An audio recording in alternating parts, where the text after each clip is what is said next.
L'incendie de Notre-Dame est un incendie criminel, car il n'a pu venir inopinément comme cela, sur des troncs, sur des poutres qui font 1 mètre carré de section et qui ont 700 ans et ont l'imputrescibilité et l'impossibilité de se mettre en feu. Essayez donc de brûler une bûche de chêne et vous verrez ce qu'il faut. C'est évidemment soit le fait, probablement le fait d'un service, car le matériel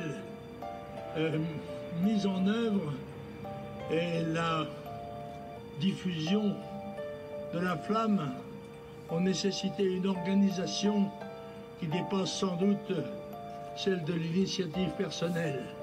Et si l'incendie de Notre-Dame n'était pas un accident?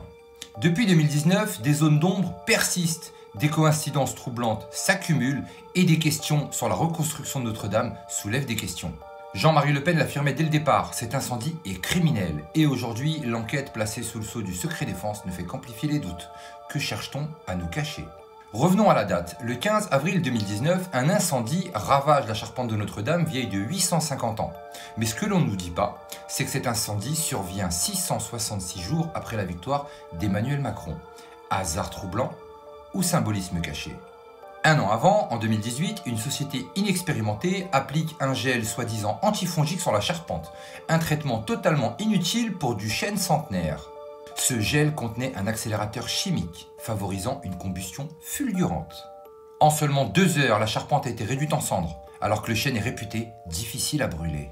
Et maintenant, l'enquête sur l'incendie, placée sous secret défense. Pourquoi un tel niveau de confidentialité pour un simple accident? Ce statut ne fait que renforcer les soupçons possibles d'un sabotage orchestré au plus haut niveau. Mais ce n'est pas tout, la reconstruction de Notre-Dame elle-même est une série de scandales. Selon l'ex-ministre Roselyne Bachelot, lors d'un déjeuner avec Brigitte Macron, une proposition pour la reconstruction de la flèche a été faite par cette dernière. Un sexe érigé entouré de boules d'or. Oui, vous avez bien entendu. Ce projet insensé reflète un mépris total de l'histoire et du patrimoine. Heureusement, il a été rejeté. Aujourd'hui, Emmanuel Macron impose des vitraux contemporains à la place des originaux de Viollet-le-Duc, malgré leur classement au monument historique. Didier Rickner, directeur de la Tribune des Arts, dénonce un projet totalement illégal.